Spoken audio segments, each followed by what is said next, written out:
ঠাকুর মা স্বামীজির শ্রীচরণে ভক্তিপূর্ণ প্রণাম জানিয়ে আজকের নিবেদন গৌরী মা স্বামী গম্ভীরানন্দ। কার্যবৃদ্ধির সঙ্গে সঙ্গে গরিমা বুঝিতে পারিলেন যে কলকাতা মহানগরীর সহিত আরও ঘনিষ্ঠতর সংযোগ রাখা আবশ্যক।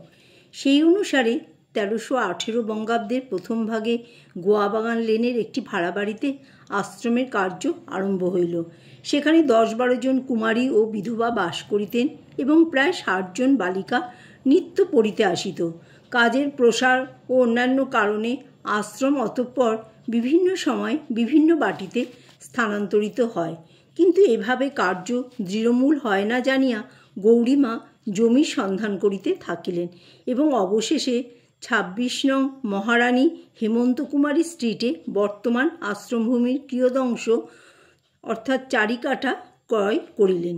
কিন্তু অর্থাভাবে কয়েক বৎসর গৃহ নির্মাণ সম্ভব হইল না। অনন্তর 1330 বঙ্গাব্দের জগদ্ধাত্রী পূজা দিবসে গৌরীমা উহার ভিত্তি স্থাপন করিলেন এবং পরবৎসর 27 অঘ্রাণ দেবতাসহ নবনির্মিত গৃহে প্রবেশ করিলেন। নূতন বাটিতে আগমনের পর ক্রমে আশ্রমবাসিনীদিগের সংখ্যা 50 ও দৈনিক ছাত্রীদের সংখ্যা 300 হইল। সহায় সম্পদহীনা সন্ন্যাসিনীর পক্ষে এইরূপ সাফল্য লাভ সহজ ছিল না, কিন্তু ভগবৎ শক্তিতে একান্ত বিশ্বাস ভরে তিনি বলিতেন, যিনি কাজে নামিয়েছেন তিনি চালিয়ে নেবেন। এতে বাধা বিঘ্ন এলেও আমার কোনো দুঃখ নেই, প্রশংসা পেলেও তাতে আমার নিজের কিছু কেরামতি নেই। কার্যের বিস্তার দর্শনে গৌরীমার মনে হইল যে দায়িত্ব তাহার একার স্কন্ধে রাখা সমীচীন নয়।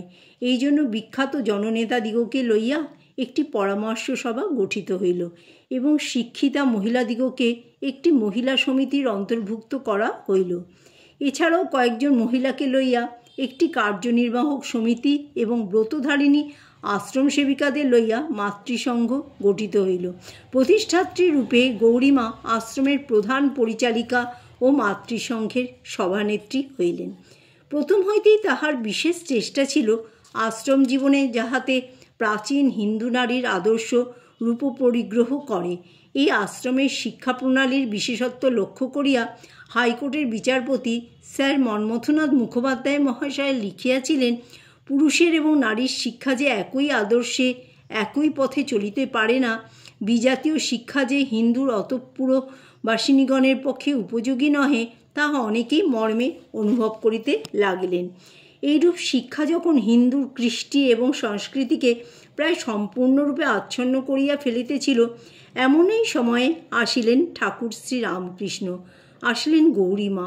এই তপস্বিদ্ধা দূরদৃষ্টিসম্পন্না নারী প্রাচীন ভারতীয় জাতীয় আদর্শের সঙ্গে আধুনিক যুগোপযোগী শিক্ষার সামঞ্জস্য বিধান করিয়া তাহার গুরুপত্নীর পবিত্র নামে আশ্রম প্রতিষ্ঠা করিলেন, যাহাতে আদর্শ গৃহিণী ও জননী, আদর্শ সাধিকা ও আচার্যা গড়িয়া উঠতে পারেন, হিন্দু সমাজকে সুশিক্ষার মধ্য দিয়া কল্যাণের পথে পরিচালিত করতে পারেন।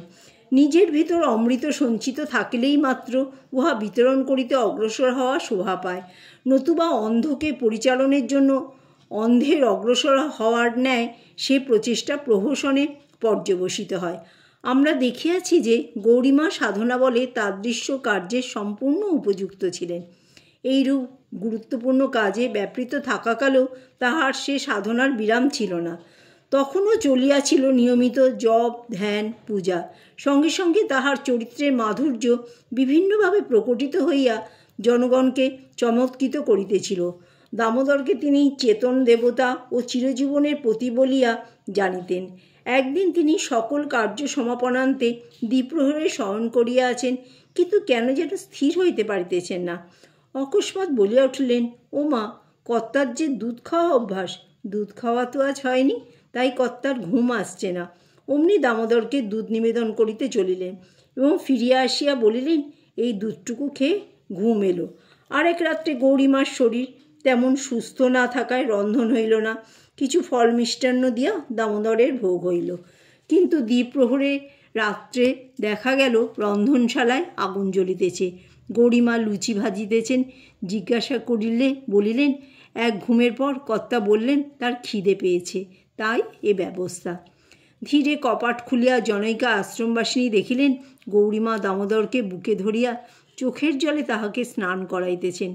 শ্রী শ্রী মা তাই ভক্তদের নিকট বলিতেন, পাথরের একটা নুড়ি নিয়ে গৌরদাসী কিভাবে জীবনটা কাটিয়ে দিলে। এই দামোদর বিগ্রহের প্রীতির সহিত তাহার ছিল জীবরূপী দামোদর প্রীতি।